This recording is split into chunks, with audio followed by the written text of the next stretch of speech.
Bonjour à toutes et à tous et bienvenue ce 29 novembre à 11h02. Désolé de cette petite minute de retard.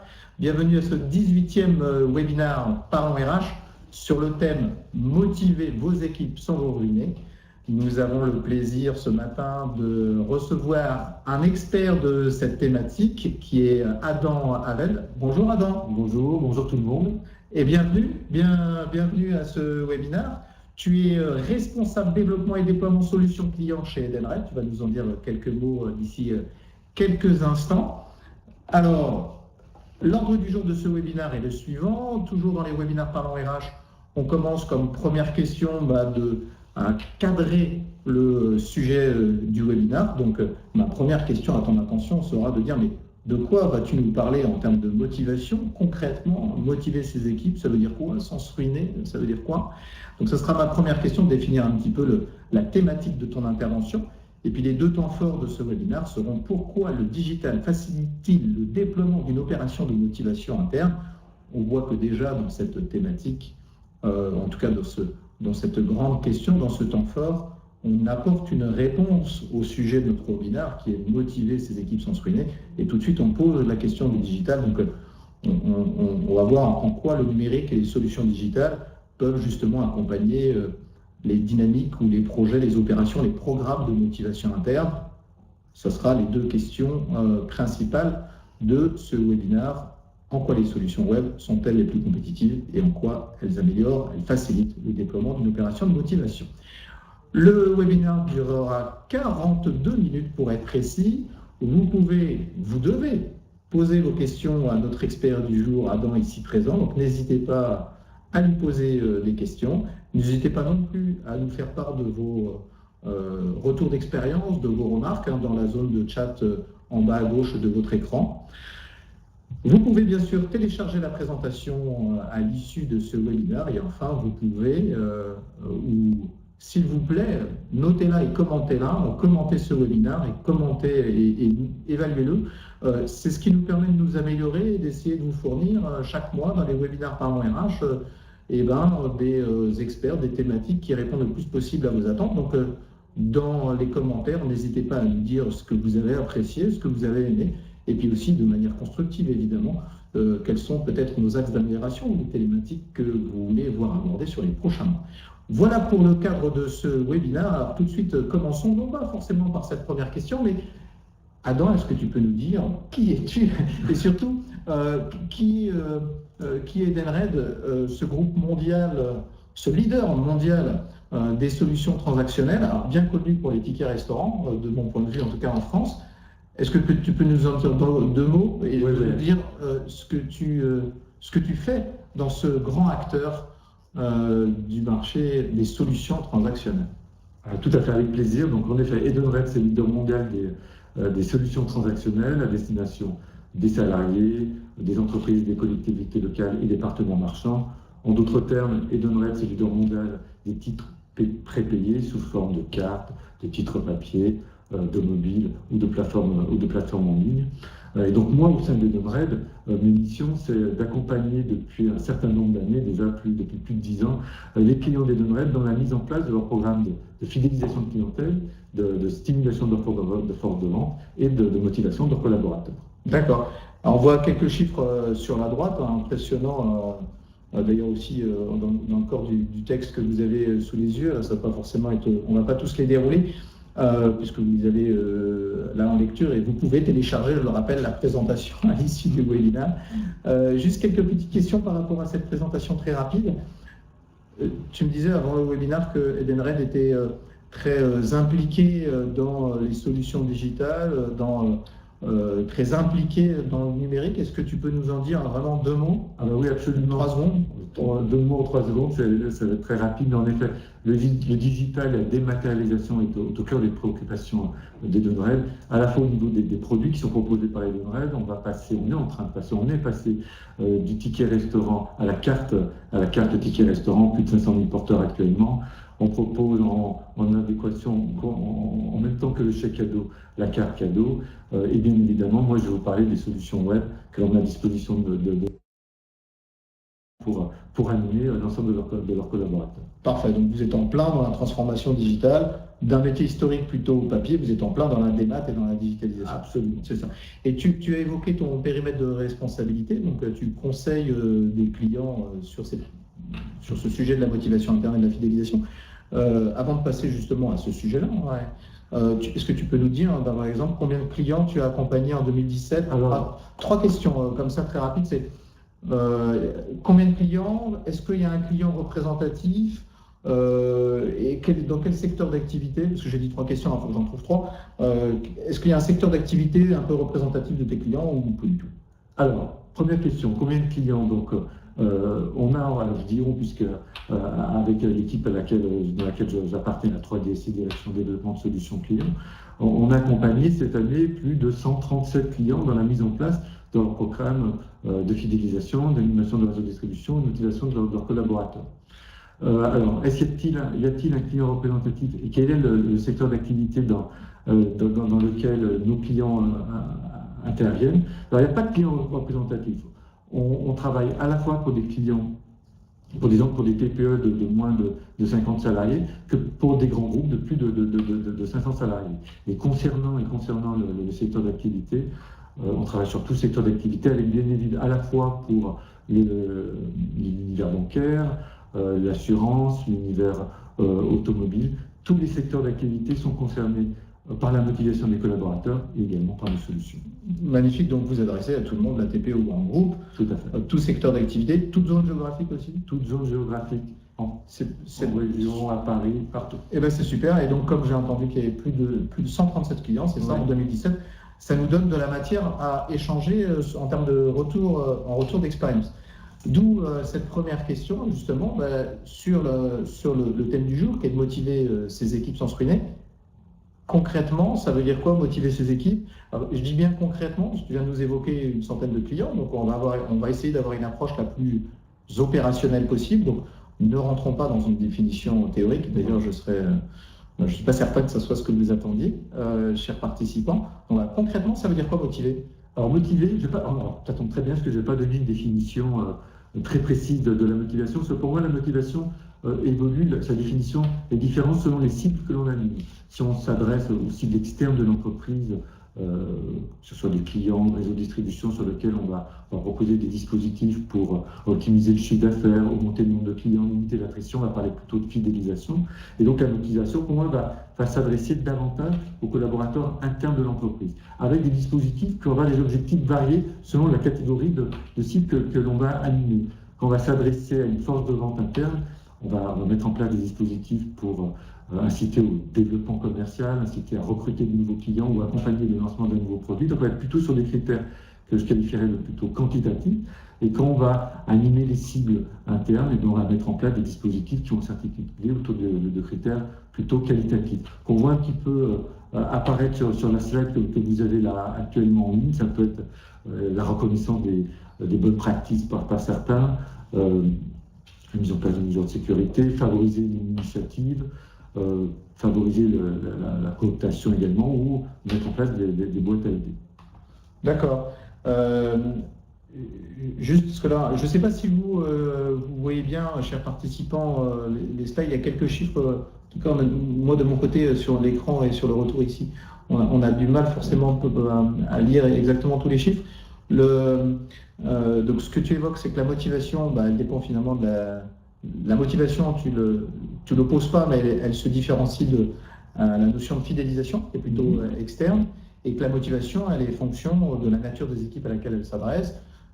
Et là, on va évoquer un peu deux grands segments, si je puis dire, de cibles, les équipes commerciales, avec des critères plutôt quantitatifs, et les autres, c'est ça, les autres avec des critères plutôt qualitatifs. On peut également ajouter des critères, on peut mixer l'ensemble des critères sur les cibles, mais c'est plutôt les grandes tendances que l'on observe auprès des clients pour lesquels on travaille actuellement. Et alors, ce qu'on voit là, dans le chiffre que j'essaie de mettre en exergue, c'est un tiers, c'est ça, un tiers des opérations, de ce type d'opérations de motivation, sont pilotées par les RH. Absolument.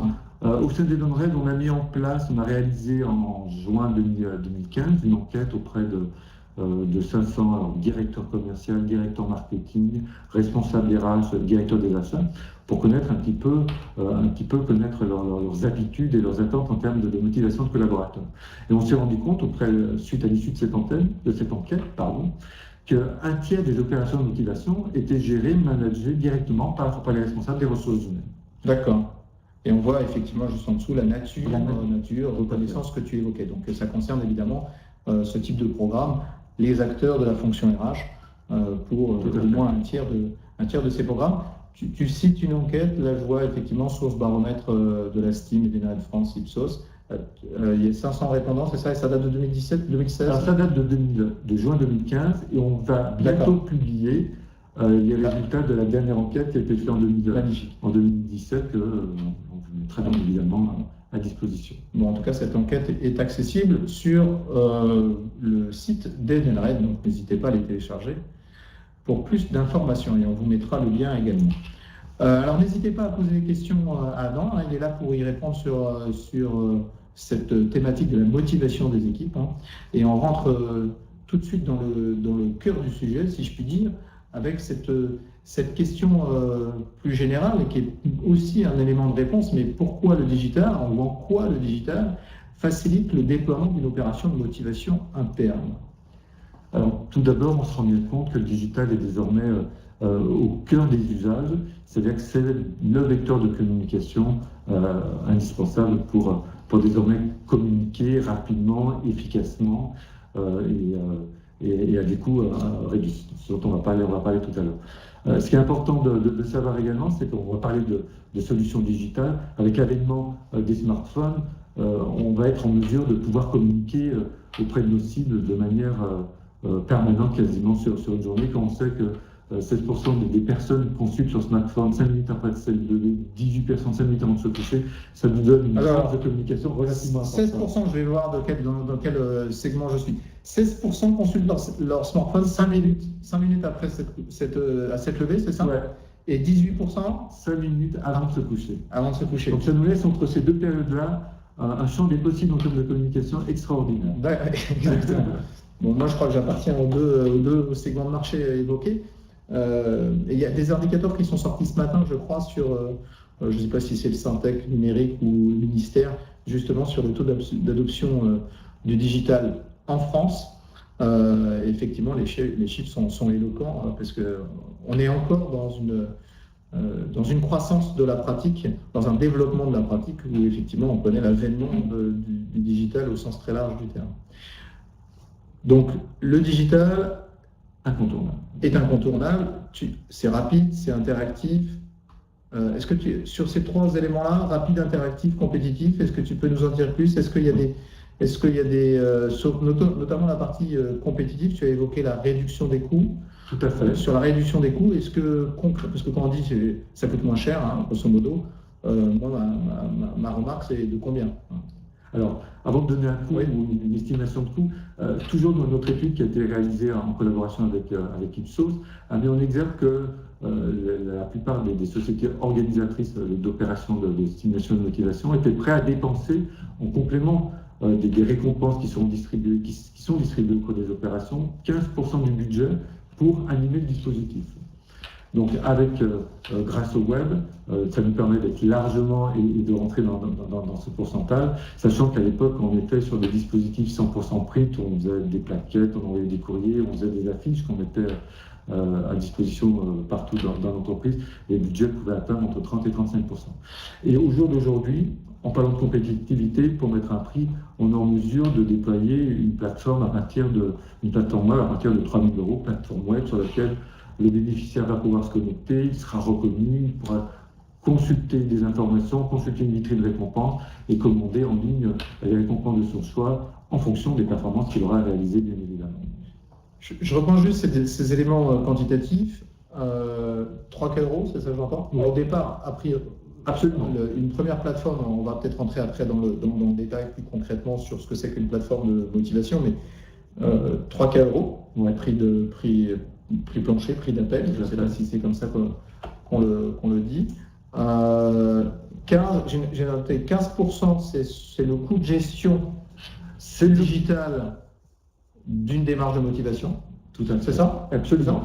Et à mettre au regard d'un coût qui était de 30 à 35% Quand on était sur du papier, etc.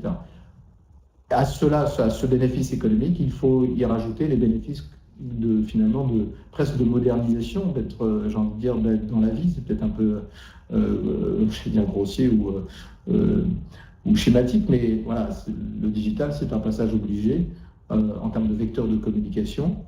Et donc, il faut passer du print, du offline à l'online, absolument, pour les bénéfices que tu évoques. Et pour revenir sur ce point-là, on parlait des smartphones tout à l'heure, quand on a commencé à parler de l'intérêt du digital. Bien évidemment, toutes les plateformes web qui sont désormais proposées sur le marché, en tout cas les plateformes web qu'on propose chez Edenred, sont responsive web design, c'est-à-dire consultables sur l'ensemble des devices, que ce soit l'ordinateur, que ce soit la tablette, que ce soit le smartphone. Ok, donc, et ce qui est important pour répondre à cet objectif de mise à disposition de l'information à toutes les étapes de vie des sites que l'on va animer. Ok, donc le site, c'est un vecteur de communication. C'est plus rapide, c'est plus interactif, c'est plus compétitif. Absolument. Enfin, en tout cas, le digital. Et le dernier point, c'est quoi? Alors, le dernier point, c'est pour les personnes qui vont manager le dispositif. On va remettre à disposition le web, leur permettre d'avoir en permanence à disposition des reportings qui vont permettre d'évaluer l'adhésion des participants au dispositif par rapport à leur taux de connexion, d'évaluer l'atteinte de certaines performances commerciales, et donc avoir accès via le back-office ou via un dashboard interactif à tous ces critères de management du dispositif qui va permettre de mettre en place des relances éventuelles quand on sent que l'adhésion est un peu plus faible ou que les connexions sur la plateforme sont un peu plus faibles. Et très important, à l'issue du dispositif, nous, c'est ce que l'on fait, on fait des calculs d'investissement sur le retour sur investissement. Et donc, du coup, le calcul sur le retour d'investissement, pardon. Et donc là, ce qui est important, c'est qu'on se rend compte qu'avec le web, le temps passé par les équipes organisatrices du dispositif est beaucoup moins important. On ne gère plus des espèces de fichiers Excel compliqués. On passe moins de temps à envoyer des campagnes de communication pour relancer les participants parce que d'un clic, la campagne part automatiquement. Et donc, du coup, le temps passé réduit par les managers des dispositifs contribue bien évidemment à améliorer le ROI associé au dispositif que l'on va déployer. D'accord, merci. Je n'avais pas cliqué sur le chat, donc je m'en excuse. J'étais même surpris qu'il n'y ait pas de questions. Mais Daniel, Sabrina, Julie, Laurie et Josiane, ne vous inquiétez pas, on va bien prendre vos questions que Aurélia a bien voulu me faire passer, mais maintenant je les ai un petit peu en lecture directe. On finit juste sur le propos avant de prendre en tout cas ce premier thème sur le digital, en quoi il est profitable, bénéficiable, il a des caractéristiques qui permettent d'améliorer d'une certaine manière les opérations de motivation interne. Alors, c'est quoi les autres caractéristiques, c'est quoi les autres bénéfices justement? Est-ce qu'il y a des points qu'on n'a pas évoqués là, qui sont intéressants avant de prendre les questions? Absolument. Je vais juste revenir sur le troisième point qu'on va un petit peu plus développer. Le premier point, présence sur le marché de solutions web packagées, c'est important pour la rapidité de déploiement. On en a parlé tout à l'heure, et je n'ai pas donné de délai de rapidité de déploiement. Je voulais juste signaler qu'en une semaine, on est en mesure maintenant de déployer une plateforme web qui va permettre d'animer une cible interne, lui permettre de se connecter, de consulter ses performances commerciales et pouvoir commander la récompense de son choix. On va rentrer dans le concret, juste là comme ça, concrètement. Un projet de plateforme digitale de motivation interne, c'est combien de temps? Alors, l'ultra simple en une semaine. Ok. À partir du moment où c'est un petit peu plus compliqué, le délai, il est composé de différentes étapes. C'est-à-dire, une première étape, on va qualifier avec nos clients, on va qualifier avec nos clients leurs besoins. Donc, cette phase de qualification peut être très courte ou un peu plus importante. Ça peut se faire en une réunion ou parfois en 2-3 réunions, ça peut durer une dizaine de jours. Et à partir du moment où on a qualifié le besoin, on va rédiger ce qu'on appelle, nous, un cahier des charges simplifié. Cahier des charges simplifié, ce n'est pas un cahier des charges de 300 pages, mais juste un cahier des charges simplifié pour être bien d'accord avec le client, ce qu'il attend en termes d'animation de ses collaborateurs. Puis après, on va développer. Le cahier des charges, c'est combien de temps? Le cahier des charges, il faut nous laisser une petite semaine pour le rédiger. Et après, le développement de la plateforme, en fonction de sa complexité, peut être entre 10 et 15 jours ouvrés, c'est-à-dire 2 à 3 semaines. À cela, on va rajouter les étapes de recette, interne chez nous et interne pour les clients, et puis après l'ensemble des dispositifs pour l'ensemble des collaborateurs. 1, 2, 3, 4, 5, 6. On est entre 4 et 6 semaines, c'est ça? Entre 4 et 6 semaines. Donc voilà, 4 et 6 semaines, on a une plateforme de motivation interne en passant par expression des besoins, cahier des charges, développement, recettes. Donc ça, c'est pour essayer d'être le plus concret possible. Et ça, c'est possible parce que justement, il y a des solutions packagées. Mais vous avez du packagé, je suppose qu'il y a des solutions qui existent du packagé ou sur mesure. Absolument. On a ce qu'on appelle des solutions rapides, on pack rapidité, ultra packagées, vers des solutions plus flexibles, on pack flexibilité, où là, on prend en compte les besoins spécifiques du client et on conçoit avec lui des fonctionnalités adaptées. Super. Et d'autres caractéristiques avant de prendre les questions? D'autres caractéristiques sur le web. Le dernier point de cette slide, c'est des outils d'animation complémentaires. Donc bien évidemment, l'intérêt et la force du web, c'est qu'on peut à tout moment communiquer auprès des participants et relancer un dispositif. Et le web permet une ultra-personnalisation des communications que l'on peut expédier à l'ensemble des participants. Donc on dit ultra-personnalisation, on peut à la fois féliciter les leaders, ceux qui atteignent leurs objectifs, mais on peut également soutenir et encourager les suiveurs, et puis on peut mettre en place toute une série de dispositifs d'animation ludiques. Ça peut être du quiz qui permet, dans le cas de lancement d'un nouveau produit par exemple, faciliter et optimiser la connaissance du produit et permettre aux bénéficiaires de gagner des points, des cartes à gratter qu'on va dématérialiser sur le web pour inciter à la connexion sur la plateforme, des badges, des animations ludiques. Quand je parle de badges, là on est directement dans la gamification, c'est un terme qu'on entend de plus en plus.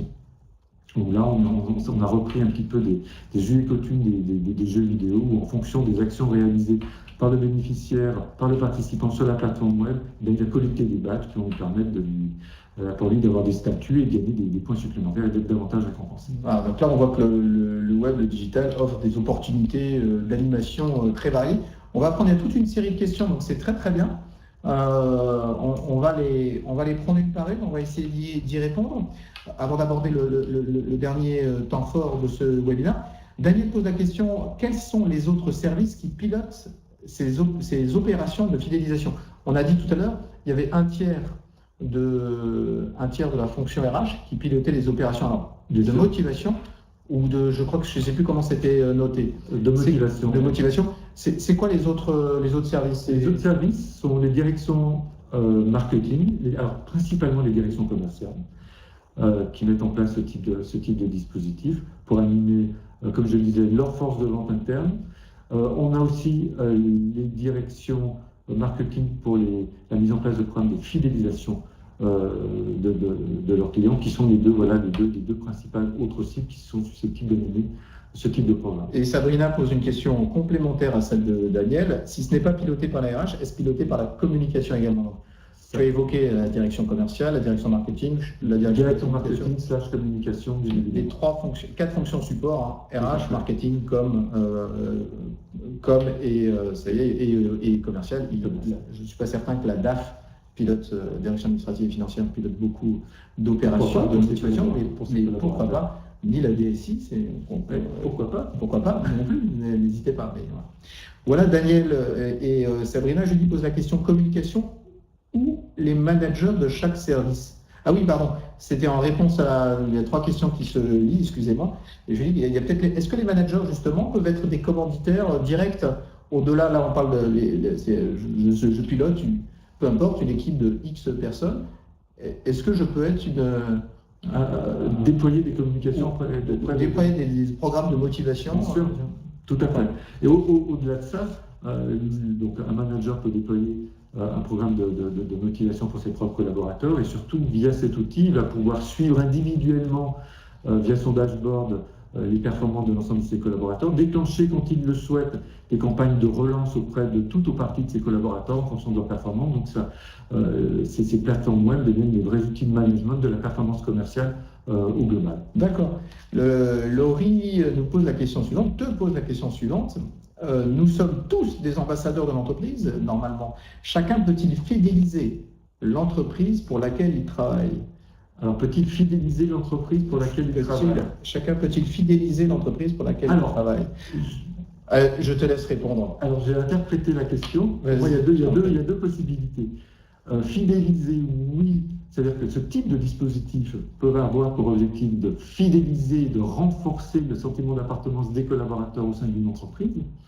On peut le voir par des dispositifs qui permettent de valoriser les bonnes initiatives ou la prise d'initiative ou inciter à la prise d'initiative. Et j'ai vu ça chez certains clients où en effet un client changeait totalement son entité graphique, son environnement graphique et proposait de nouvelles valeurs auprès de l'ensemble de ses collaborateurs. Il avait déployé un dispositif qui incitait aux collaborateurs de proposer des dispositifs qui pourraient être mis en place en adéquation avec ces nouvelles valeurs. Et donc, du coup, l'objectif, c'était évidemment de fidéliser les collaborateurs et de renforcer l'adhésion des collaborateurs à ces nouvelles valeurs. Et l'autre point que je vois dans la question de Laurie, l'autre point, c'est bien évidemment aussi, ce type de dispositif peut favoriser la cooptation, c'est-à-dire un collaborateur qui se sent bien dans une entreprise peut aussi devenir parrain d'un autre collaborateur pour qu'il vienne rejoindre cette entreprise. Et on voit ce genre de dispositif déployé chez certains de nos clients, favoriser la cooptation et récompenser bien évidemment la cooptation. alors ça me fait très plaisir ta réponse parce qu'une des particularités de l'agence Parlons RH, c'est évidemment de travailler sur la marque employeur et l'expérience collaborateur.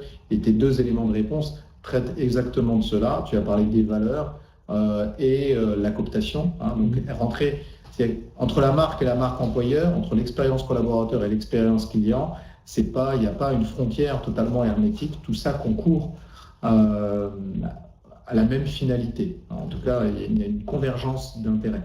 Donc oui, les programmes de motivation interne, normalement, rayonnent à l'externe. Je ne sais pas si on a répondu à votre question, Laurie. N'hésitez pas à nous en poser d'autres ou à mettre un certain nombre de commentaires. Alors je profite parce que je vois, je capte comme ça la question. Nicolas nous dit, je ne suis pas trop d'accord avec la place de la DAF dans cette démarche. Au cœur de l'analyse financière et la détermination des KPI, il réfléchit aussi aux solutions à moindre coût pour optimiser le CA. Oui, enfin, je me permets de répondre, vous avez totalement raison. J'étais une petite boutade un peu ironique sur la DAF, mais bien évidemment que chaque fonction support a son rôle et a sa contribution. La DAF, au même titre que les autres, sur les points que vous évoquez, je ne voulais pas du tout diminuer son importance et son intérêt. Et comme l'a dit Adam, pour ses propres équipes, c'est également très important d'avoir des programmes de motivation interne à chaque direction. Il n'y a pas de discrimination en la matière. Il ne doit pas en avoir en tout cas. Josiane pose la question suivante. Que comprend la plateforme digitale? Outre la plateforme, y a-t-il des coûts à prendre en compte? Intéressant, c'est-à-dire que au-delà de la plateforme uniquement de l'outil, est-ce que dans l'outil, voilà. Parce qu'on n'a pas évoqué les récompenses. On n'a pas évoqué les récompenses. En effet, on se concentre aujourd'hui uniquement sur le discours de la plateforme web, mais bien évidemment, les coûts afférents seront les récompenses qui seront distribuées aux participants, aux collaborateurs qui seront animés. Mais en effet, pour reparler de la plateforme, il y a différents coûts qui sont afférents à cette plateforme. Il va y avoir des coûts de setup et bien évidemment de lancement. Et bien évidemment, on a les deux, des frais liés à l'hébergement et à la maintenance applicative de la plateforme, comme tout support web, où durant l'année, des équipes IT supervisent le dispositif pour vérifier que tout se passe bien. Donc il y a des frais de lancement et ces fameux frais d'hébergement et de maintenance applicative en année 2. Après, on peut rajouter, selon la nature du dispositif, des coûts qui peuvent être liés à la création d'un environnement graphique spécifique que l'on va relayer sur la plateforme. Ça peut être des coûts liés au fait de faire appel à un studio de création externe pour embellir, pour mettre en place une thématique en adéquation avec les objectifs que l'on souhaite associer au dispositif. Alors désolé, mais dès qu'on parle de coûts, moi j'ai besoin de chiffres. Quand on parle de coûts d'hébergement, tu as une fourchette de... Alors j'ai pas une fourchette, enfin si j'ai des fourchettes. J'ai plein de fourchettes. Le coût d'hébergement, le coût de maintenance d'une plateforme sur une année est composé de différents. Il y a le coût d'hébergement, c'est tout simplement le coût lié au fait d'héberger la plateforme sur des serveurs, la plupart du temps sur des serveurs sécurisés, c'est ce qu'attendent la plupart du temps de nos clients. Donc ces coûts d'hébergement peuvent osciller sur des coûts mensuels qui peuvent osciller selon la complexité de la plateforme, de 150 € à 250 € par mois. Donc certains vont dire ouais, c'est cher. En effet, puisqu'on voit sur le marché des coûts d'hébergement de certains sites web à des tarifs ultra compétitifs, bien évidemment, là je parle de coûts d'hébergement sur des serveurs sécurisés, ultra sécurisés, évitant toute intrusion malvenue sur les plateformes web. Parce que bien évidemment, ces plateformes web, on gère d'informations sensibles, c'est des noms, des prénoms, des adresses, des points, enfin toute une série d'informations qui peuvent s'avérer relativement sensibles. Autre coût, les coûts de maintenance applicative, tout dépend de la complexité de la plateforme. Sur une plateforme relativement simple, on va être sur une année, sur une journée passée par trimestre pour maintenir la plateforme, à des coûts qui peuvent atteindre une journée par mois selon la complexité, évidemment, la nature du dispositif. Enfin, c'est quelques cas euros par an. C'est quelques cas euros par an. Voilà, on n'est pas sur, c'est pas 10 euros, c'est pas. C'est pas sur voilà. 500 euros. Voilà, ok. Anne pose une question et je crois qu'il y a une autre personne qui est revenue dessus et qui me semble intéressante, qui est, enfin, les autres aussi bien évidemment, c'est le digital, ok, mais comment faire pour les industries, les secteurs d'activité où tous les collaborateurs n'ont pas accès à un PC? Existe-t-il d'autres dispositifs pour les populations? Absolument. On en parlait tout à l'heure. Désormais, quasiment tout le monde est équipé de smartphones. Le taux d'équipement en smartphone de l'ensemble de la population française dépasse largement les 50%.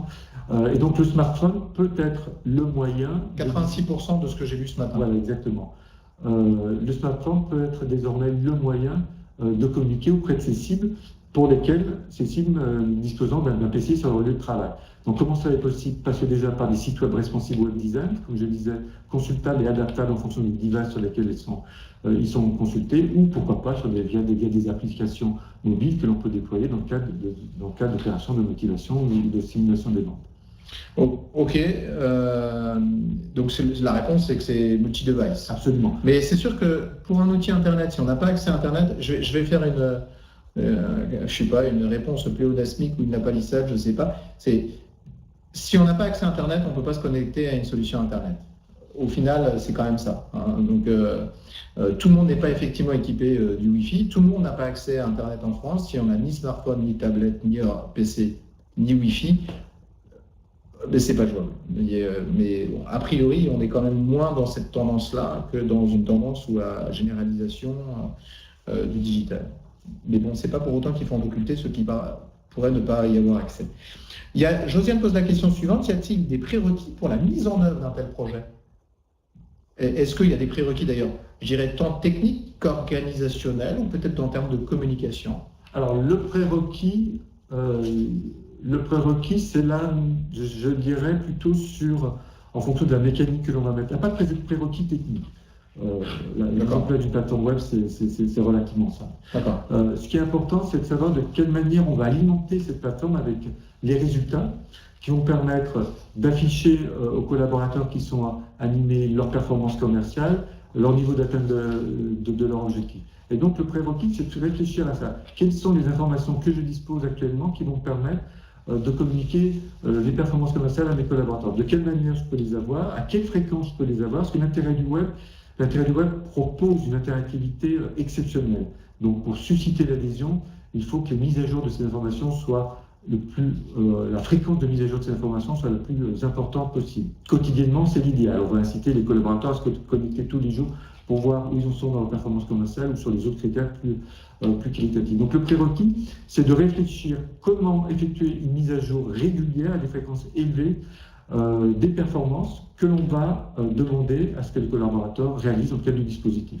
Là, actuellement, je réfléchis sur un client sur l'animation de ces équipes de vente, 80 commerciaux, et là, on est en train de se dire, même la mise en place d'interactions directes entre notre SI et leur système d'information pour qu'on ait une mise à jour quotidienne des performances commerciales et qu'on affiche tous les matins des performances commerciales mises à jour pour que les commerciaux puissent voir leur évolution vers l'atteinte de leur objectif final.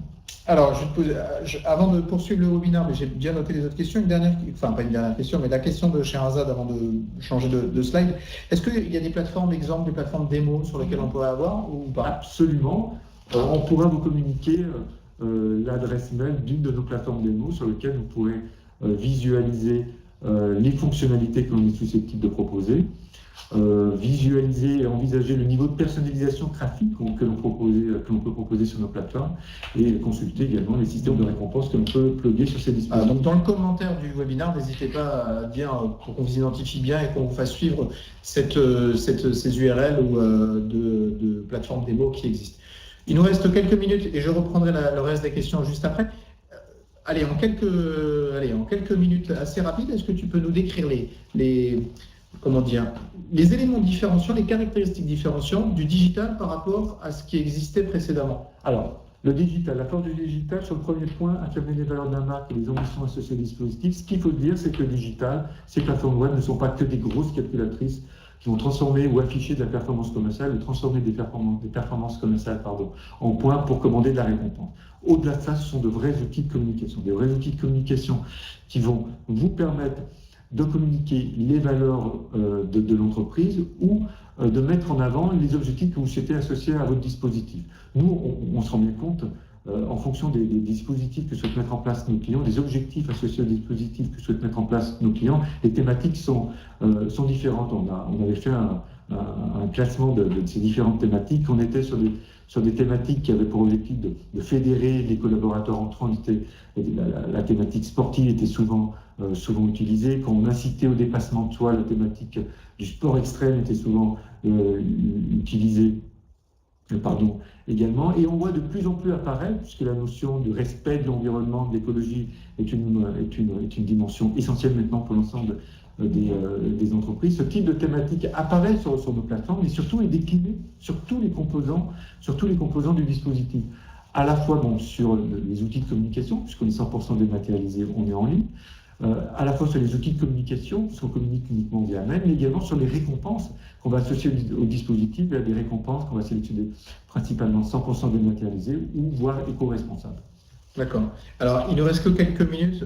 Est-ce que tu te sens en capacité de faire en 2 minutes le reste des points? Très rapidement, oui, absolument. Renforcer les liens avec les participants, c'est la force du web. Je vous le disais, on peut communiquer rapidement, de manière ultra personnalisée auprès de l'ensemble des participants. Il faut à la fois valoriser les performeurs et soutenir les suiveurs. Et surtout, le web va permettre de diffuser l'actualité de la communication avec une mise à jour régulière. Ça va être ce qui est quasiment indispensable. Inciter à l'atteinte des objectifs, comme je vous disais, toujours cette logique de relance que l'on peut mettre en place soit en début du dispositif ou de manière totalement autonome par le manager qui va pouvoir déclencher au regard des performances réalisées par ses collaborateurs. Favoriser la performance et la motivation avec des récompenses valorisées. Le web permet de valoriser les récompenses, où nous on a mis en place un dispositif d'événement pour un client où on a créé un effet teasing via la plateforme où la récompense était dévoilée de jour en jour avec un indice supplémentaire qui était communiqué aux participants, et une photo qui se dévoilait petit à petit. Avec des pixels, c'est ça qui dévoilait le voyage final auquel l'ensemble des participants l'ensemble des gagnants allaient pouvoir participer. Là, c'était quoi comme voyage pour nous donner envie un petit peu? On partait aux États-Unis, et bien évidemment, au départ, on enlevait des pixels sur le slide, donc c'était le slide. Oui, on ne pouvait pas savoir ça, c'était. Maintenir l'adhésion vers une stratégie d'animation personnalisée. Je crois que j'en ai beaucoup parlé. On anime, on relance, on met en place des animations ludiques pour inciter à la reconnexion sur le site après une période de vacances, par exemple, ou des animations ludiques, des quiz pour inciter à la connaissance, à l'appréhension de l'ensemble de nouveaux produits.